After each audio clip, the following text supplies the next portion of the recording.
Bonjour à tous et à toutes et bienvenue à Business Matin, votre émission quotidienne qui vous forme et vous informe sur Business 24 Africa. Aujourd'hui, dans Business Matin, nous allons faire une émission spéciale. Et pour cela, nous sommes en compagnie d'un invité spécial. Vous voulez savoir de qui il s'agit? Il vous suffira tout simplement de ne pas bouger et de suivre ceci.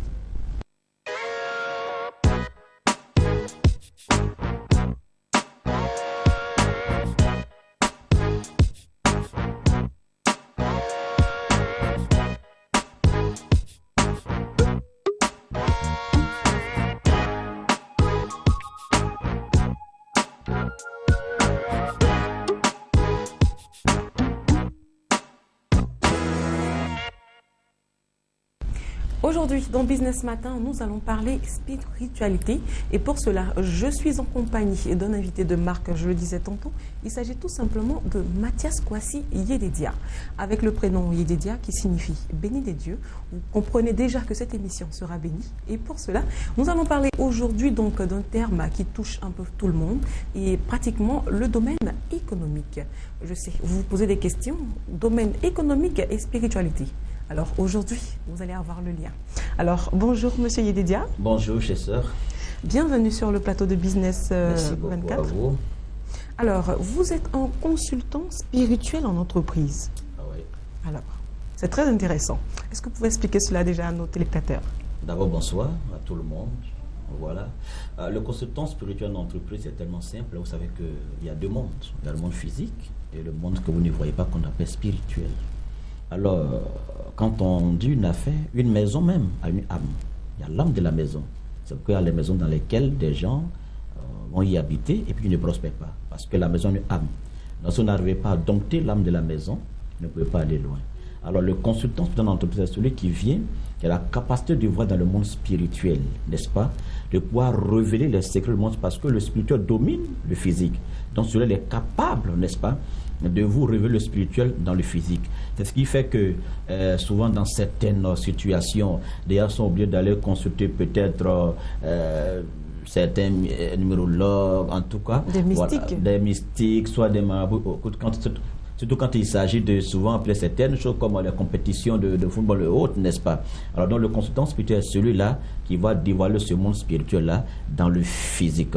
Et vous savez, en entreprise, c'est pas parce que vous avez l'argent que vous allez investir, vous allez quoi réussir. Vous pouvez avoir 200 millions, mais si vous ne savez pas que dans tel mois, on n'investit pas, vous allez investir et puis quoi perdre. Il y a des gens aussi, vous voyez, en apparence, ils sont très bien.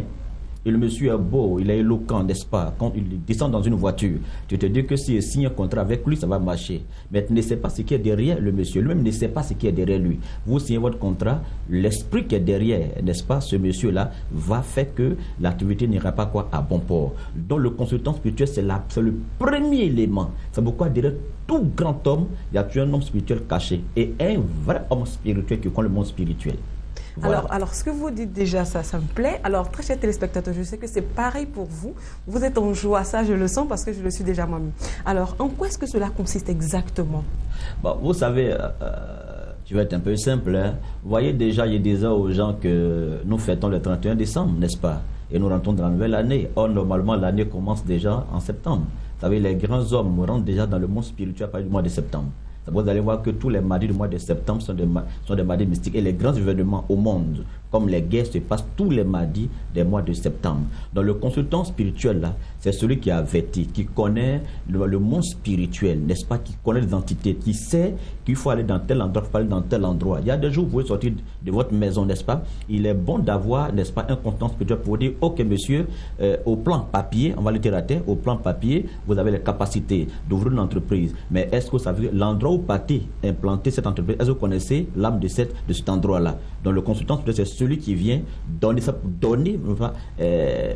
la connaissance. La connaissance. Il vient, il oriente en réalité. C'est pourquoi tout homme sur la terre, malgré sa position sociale, n'est-ce pas, a besoin de ce qu'on appelle le spirituel. Attends, le grand homme, quand il finit de travailler, il rentre chez lui à la maison, une fois il est sous la douche, il se voit nu, il n'est rien, n'est-ce pas? Et le spirituel est plus fort. Donc l'homme, le consultant spirituel, c'est celui qui est capable d'orienter. Et quand on a un consultant spirituel dans une entreprise, dans un mariage, dans son activité, c'est obligatoire que vous réussissez.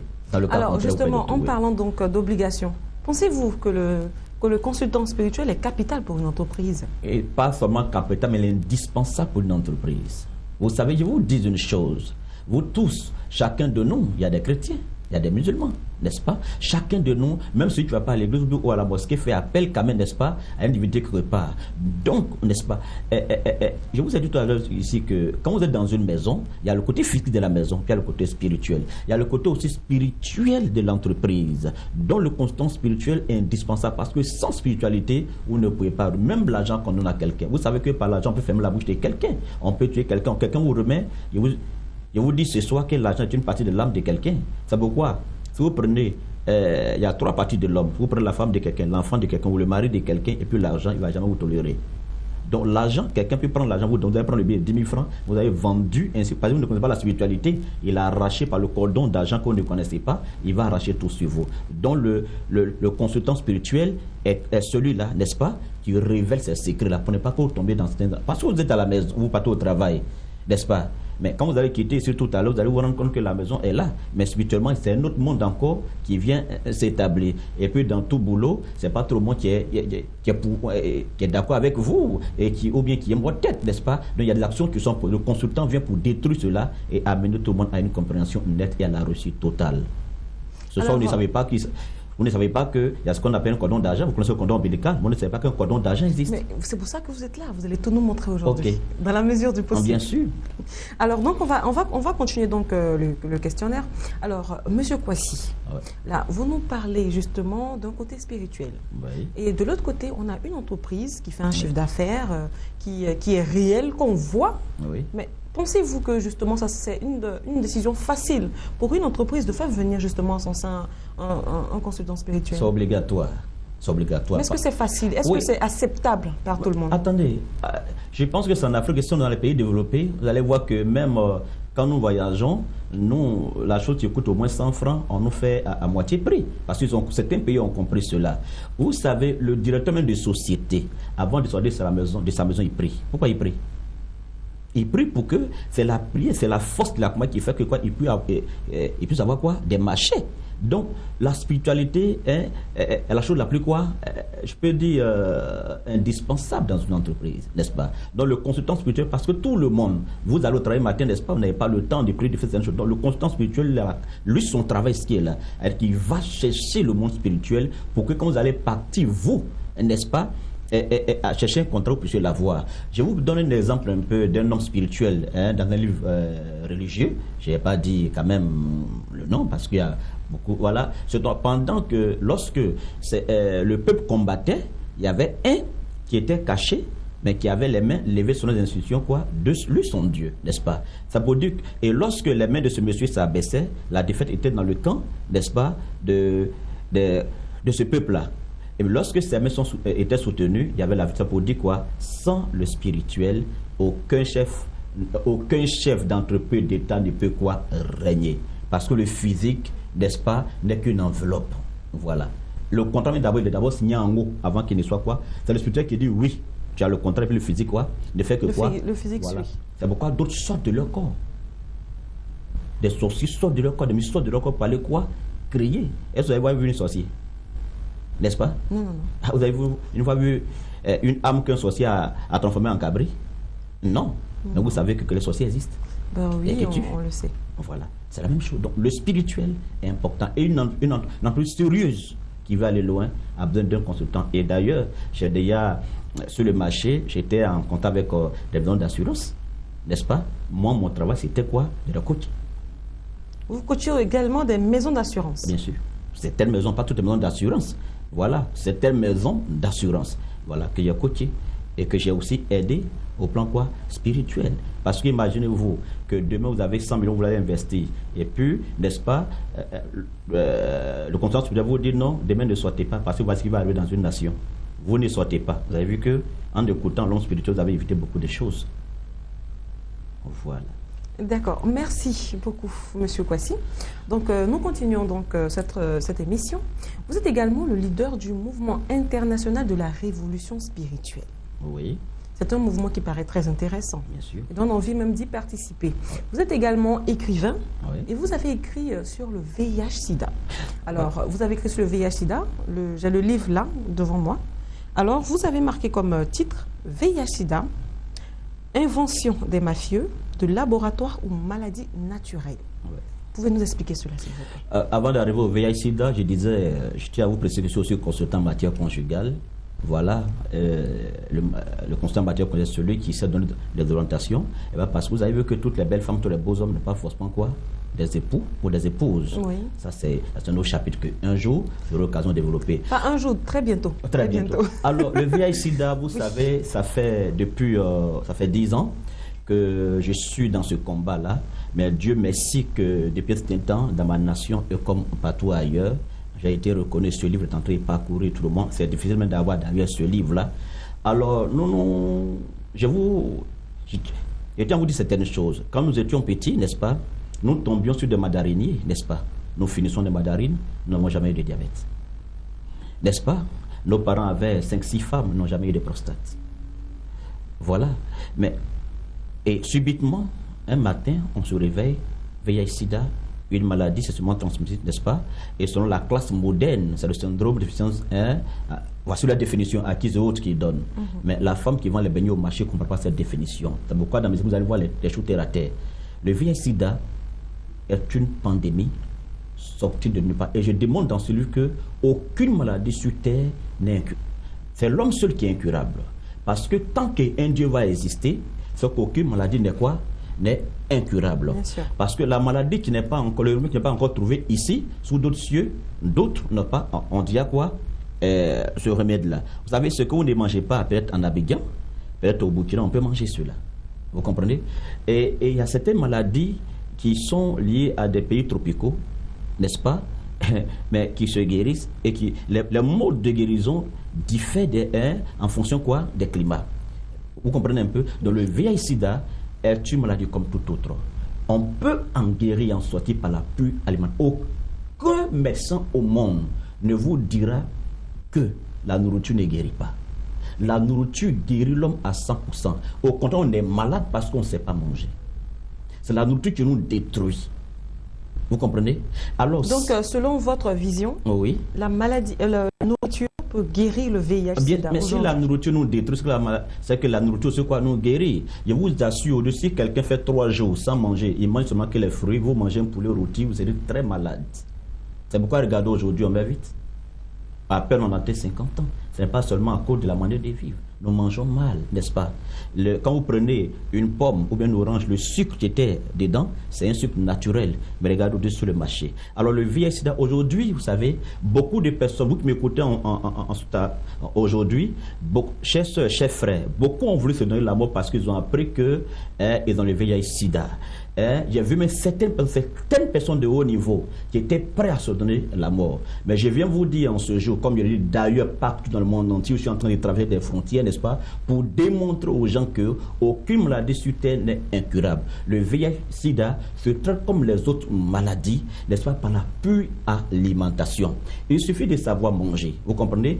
Tous les scientifiques vous diront que le VIH-Sida lui-même, c'est une maladie opportuniste. Ça veut dire que si on réussit à stabiliser toutes les autres maladies, n'est-ce pas, et qu'on arrive. Et je vous tiens à vous dire quelque chose de très important. J'ai été invité sur plusieurs choses que je n'ai pas dit le nom ici. J'ai été le premier à dire en Côte d'Ivoire ici qu'en 2012, on pourra stopper la transmission de la mère à l'enfant. Qui m'aurait cru à l'époque. Aujourd'hui, cette chose quoi? Vérifiée. Il a dit aux gens qu'il va arriver un moment où on n'aura plus besoin de prendre 18 comprimés. Vous savez de quoi je parle? On parle d'antirétroviraux. Aujourd'hui, je pense bien qu'ils sont à 4 comprimés et leur représentant est venu une fois à la télévision ivoirienne pour dire que dans les mois à venir, ils passeront de 4 comprimés à 1 comprimé maintenant le mois. Vous voyez? Ça pour dire que l'Afrique ouvre un peu ses yeux. Où allons-nous? Alors le VIH-Sida, le livre est là et ce livre vous donne toutes les informations sur le VIH-Sida. Et je pense que ce livre est déjà, je peux dire, posé par tout le monde. Les gens recherchent ce livre-là. Celui, peut-être que vous avez vu ça quelque part. L'auteur, c'est bien moi. Je suis là aujourd'hui en chair en os devant vous. Et aujourd'hui, Dieu merci, cette force m'a été donnée, cette capacité m'a été donnée de parler du VIH-Sida. Parce que déjà, chers sœurs, quand quelqu'un, déjà, voici la première phase de guérison. Vous voyez quelqu'un qui est prêt à se donner la mort. Et puis on dit, Mathias Kwasi Yedidia est là. Vous comprenez? Je m'entretiens avec la personne. Déjà, psychologiquement, je ramène la personne quoi? À la vie. À la vie. J'ai envie de dire à la vie. Vous comprenez un peu? À la vie déjà. Et je lui donne, je commence à lui parler, ça lui donne encore l'envie quoi de vivre. Je lui montre l'importance. Ça peut dire que c'est vraiment important. Ce livre-là, les gens poussent cela. Alors, que tu sois en Côte d'Ivoire, que tu sois au Burkina, en Europe, aux États-Unis, partout, peut-être que sur le net, tu as déjà vu plusieurs informations concernant ce livre-là. Je suis là aujourd'hui. Ayez ce livre-là, vous allez voir que vous allez comprendre beaucoup. Et ça fait 10 ans, et Dieu merci qu'il y a 2 ans de cela, je suis crédibilisé dans ce domaine-là. Je dis vraiment merci à Dieu pour cela. Alors, justement, concernant le livre, vous dites aussi que le sida est une maladie ou un vice ou bien un rituel de prospérité. Non, je ne parle pas du vieil sida. On parle d'un domaine que je n'ose même pas toucher ici. Voilà, c'est ce domaine-là que je pense que prochainement j'ai développé. Voilà, sinon ça n'a rien à voir. D'accord. Voilà. Alors donc on comprend automatiquement que votre livre est riche. Alors, il faut s'en procurer. Ouais. Mais vous n'êtes pas venu aujourd'hui seulement qu'avec ce livre. Ah oui. Vous êtes également venu avec un autre livre qui parle également de l'excision. L'excision de la femme. Parce que pour l'homme, j'ai envie de dire, c'est un peu légalisé. Hein. Oh, je suis vraiment très heureux parce que vous savez, dans la carrière d'un artiste écrivain, lorsque vous écrivez un livre et puis votre nation, vous avez sur le plateau d'un journal télévisé de 20 heures, vraiment c'est merveilleux, c'est une confirmation. Ce livre que vous tenez en main est intitulé Excision. Excision, c'est une pratique traditionnelle, un commerce occulte, où c'est un, je peux dire, trafic d'organes humains. Depuis fort longtemps, l'État de Côte d'Ivoire est en train de lutter sévèrement. Et on nous demande que l'excision, c'est l'ablation. Ça, c'est les gros français que je n'ai pas envie d'utiliser. Et ceux qui me connaissent, mais l'excision, pour moi, c'est la jeune fille innocente qu'on attrape là, on la met quelque part, et puis on va sectionner quoi? Sa partie quoi? Génitale. Et on nous a toujours montré les conséquences comme quoi les hémorragies internes et autres, tout ça. Oui, mais je veux révéler un autre volet, le volet spirituel de la chose. Ce que personne ne s'est jamais posé comme question, après l'excision, où est-ce qu'on envoie le bout des nerfs? Pourquoi qui a été sectionné. Oh, bien sûr. Pourquoi est-ce que l'excision ne finit pas? Si l'excision ne finit pas, malgré les luttes de toutes les nations d'ailleurs, c'est parce que quelque part, derrière le rideau, il y a un commerce occulte. Vous savez, il y a des gens qu'on retrouve dans la rue, n'est-ce pas, morts, et puis on fouille leur partie intime ou bien quelque part, soit une partie de son corps a disparu. Et vous savez que le trafic d'organes humains est bel et bien. Donc, l'excision, n'est-ce pas, cache un volet vraiment spirituel. Et le bout de nerf qui a été extorsionné par exemple à Kanango Pli, Sakassou, où moi je suis né, voilà, ça vous permet de connaître un peu, voilà mon blanc, je suis ivoirien de père et de mère, voilà. Alors ce bout de nerf coupé là peut se retrouver en moins de quelques temps, n'est-ce pas, dans un pays comme Inde ou bien quelque part. Et ce bout de nerf peut être séché, n'est-ce pas, comme les gens poursuivent la corne de l'hydrocéros, parce que pour eux c'est des aphrodisiaques ou autres. Alors ce bout de nerf là peut être séché également, et dans le monde occulte ça donne quoi? Des pouvoirs. Et parmi même les exciseuses, vous allez voir qu'il y a deux types. Il y a ceux qui font l'excision selon leur tradition, par ignorance. Eux, c'est pour rendre hommage à leurs ancêtres. Parmi elles, il y a celles qui sont des sorciers, des mystiques, qui, une fois tout le monde partira, vont aller déterrer ce bout de nerf-là, et une fois broyé, n'est-ce pas, ou bien donner cela en offrant à une divinité, ça donne encore des pouvoirs. Donc je viens dire à toutes les nations que si l'excision ne finit pas, c'est parce que ce volet spirituel a toujours été là, et c'est maintenant, Dieu nous permet de mettre cela à nous. Nous avons été reçus par 2 ministères. Vous savez, quand on parle de décision, vous savez de quel ministère il s'agit, à 2 ministères. Et j'ai été heureux lorsque ce ministère m'a demandé est-ce que je ne pourrais pas être un ambassadeur. J'ai dit, mais attends, je serai là pour servir ma nation. Et la révélation que j'ai faite aux gens aujourd'hui, c'est que l'excision se corrige. Donc, toutes les femmes excisées, l'excision se corrige. Même si tu as été excisé, on peut corriger cela et tu vas te ressaisir. Mais regardez les femmes excisées, souvent on va voir qu'elles sont du caractère, on va voir que souvent, non, ce n'est pas elles. C'est parce que lorsqu'on les excisait, par le sang versé, il y a eu contact, n'est-ce pas? Et cet esprit va suivre quoi? Cette dame-là, sur des années. Donc il faut un homme encore là, revient encore le constant spirituel, il faut un homme spirituel, n'est-ce pas, pour pouvoir amener ces femmes-là. Donc je lance un appel à toutes les ONG, vous qui m'écoutez, à toutes les ONG, aux institutions nationales et internationales, à tous les ministères, à tous ceux qui n'est-ce pas, croient que l'excision est un crime contre l'humanité, parce que moi, quelqu'un fait ça à ma fille, je t'écrase avec quoi, un bulldozer. Oui, parce que... On va pas dire ça là. Oui, non, je veux dire que tu ne dois pas, si toi tu aimes la vie, tu ne dois pas empêcher, n'est-ce pas, quelqu'un d'autre quoi, de vivre. C'est un crime contre l'humanité. Donc, vous de mes côtés, les Américains, les Francs, tout le monde entier, il faudrait qu'on se donne la main. Et je suis prêt aujourd'hui à aller faire des conférences, aller dans des pays, aller dans des campements, aller dans des embaux, n'est-ce pas, comme j'ai promis à ma nation, pour pouvoir parler de l'excision. Et j'ai dit même à ma nation ici que nous irons de village en village. Et lorsque nous allons arriver dans un village, quand nous allons parler de l'excision, nous allons planter un drapeau. Vous comprenez? Et lorsque un enfant naîtra, et puis on va entretenir ce drapeau-là par le village. Quand un enfant naîtra, on va demander à sa maman, mais pourquoi on entretient ce drapeau? Elle dira que dans nos villages ici, n'est-ce pas, quand tu vois ce drapeau, c'est-à-dire que l'excision est interdite. Ça ne sera plus une lutte, mais ça sera maintenant une coutume. Pour que, à l'horizon, comme le président le veut bien sûr, à l'horizon 2020, on parle de 0% de l'excision. Chère sœur, vous qui êtes assise là, je sais que quand vous avez un homme à la maison, vous êtes heureuse, n'est-ce pas, de sentir le désir que Dieu a créé, n'est-ce pas?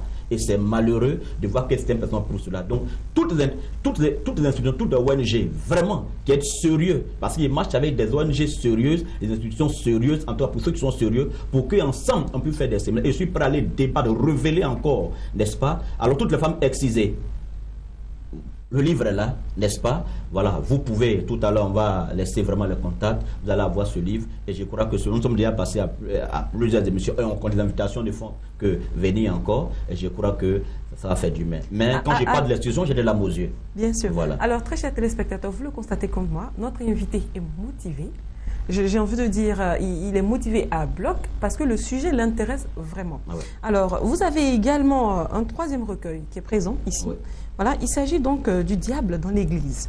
Oui. Parce que selon vous, oui. l'Église est devenue une mafia aujourd'hui. Oui, vous savez qu'autrefois on faisait recours à l'Église. Et qui parle de l'Église, on parle d'hommes de Dieu, n'est-ce pas? Et quand on parle de Dieu, on parle de tous ceux qui, n'est-ce pas, prennent la moralité bien, n'est-ce pas, pour pouvoir égayer une nation. Mais vous savez, aujourd'hui, nous sommes dans un monde où il faut vendre l'illusion pour s'enrichir. Nos aînés, autrefois, nous léguaient, n'est-ce pas, l'éducation, le bon comportement, la manière de vivre. Aujourd'hui, certaines années n'ont plus ce savoir-là. Mais ce que nous présente, quand tu viens à la maison dans une grosse voiture, devant un jeune homme, avec une belle femme dans la voiture, qu'est-ce que tu vas vouloir que l'enfant retienne? Alors, pour cela, certaines personnes sont livrées à ce qu'on appelle le feu étranger. Et ce qui fait mal, c'est que l'Église, qui devrait être le dernier recours, où on devrait aller chercher la face de Dieu, c'est dans ce lieu-là, n'est-ce pas, que le diable est parti mettre son matelas calmement et puis s'est couché. Alors, monsieur Mathias Kwasi, ce que vous dites là, j'ai envie de dire un peu grave, mais est-ce que vous avez des preuves justement? Je suis moi-même quand je parle de ce domaine, je suis moi-même dans ce domaine, n'est-ce pas? Et puis je suis connu de tous les pères. C'est-à-dire que le livre que vous avez, ça est dans la main de tous ceux qu'on appelle les pères de l'Église. Mon rôle, ce n'est pas de jeter du discrédit sur l'Église de Côte d'Ivoire.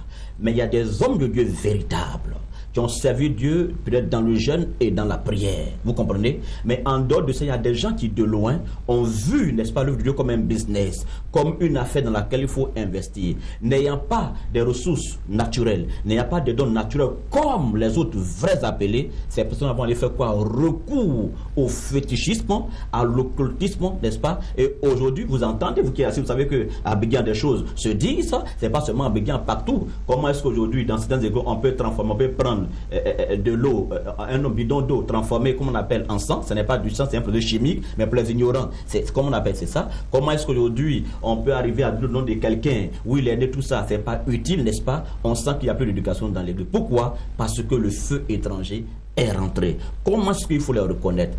Je le dis pour que ceux qui sont appelés vraiment de Dieu de manière réelle puissent servir Dieu aujourd'hui. Aujourd'hui, quand on est dans l'église, qu'est-ce que les gens recherchent? Mariage, prospérité, n'est-ce pas? Mais quand tu dis à la femme, soumets-toi à ton mari, elle te dira non. Mais on ne peut pas chercher la gloire et puis régner l'éducation qui fait la force d'une vie. Donc voici un peu.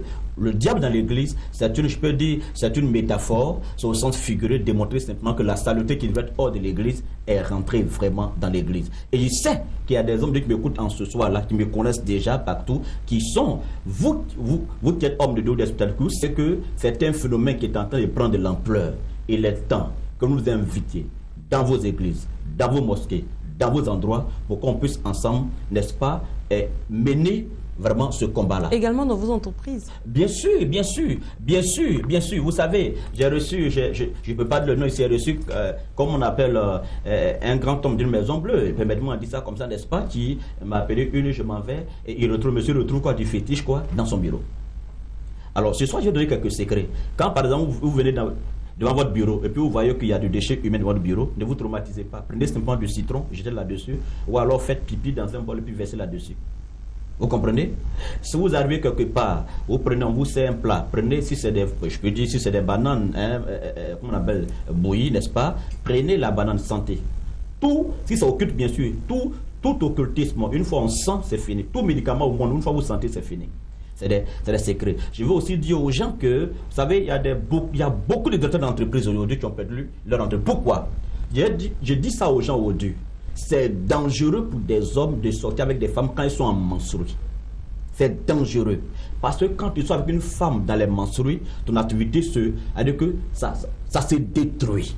Automatiquement. Vous comprenez? Dieu a mis cela dans... Dieu sait que ce qui sort de la femme n'est pas quoi? On appelle cela impureté. Et toi, tu vas accueillir quoi?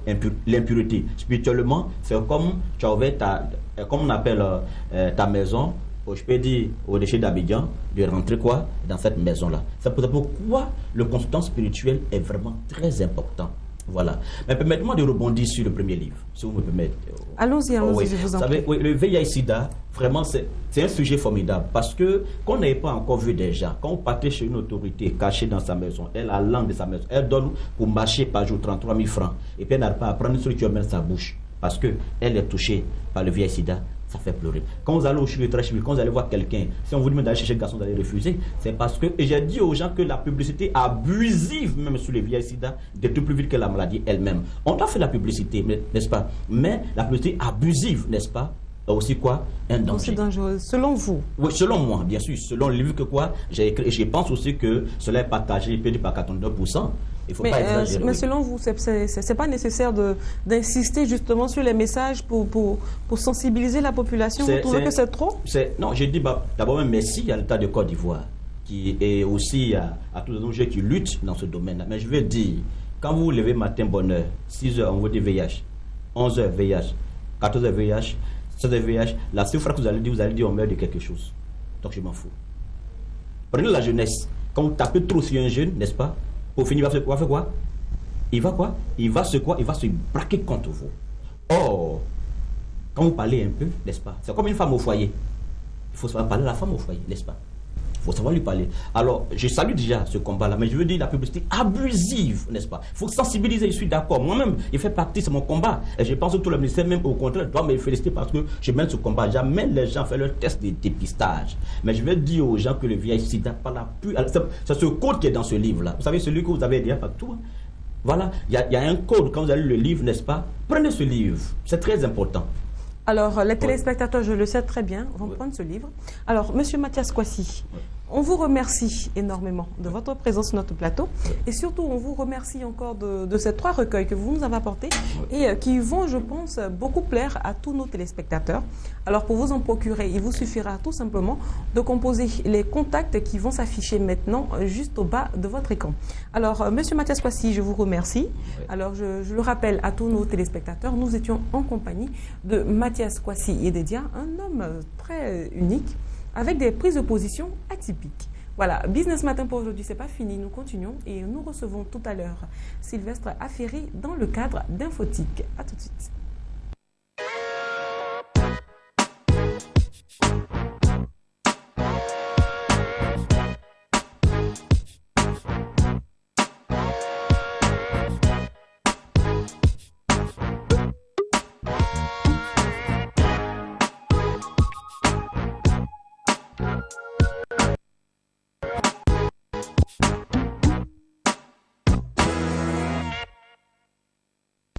Il est présent sur le plateau notre community manager, notre professeur d'informatique de Business Matin.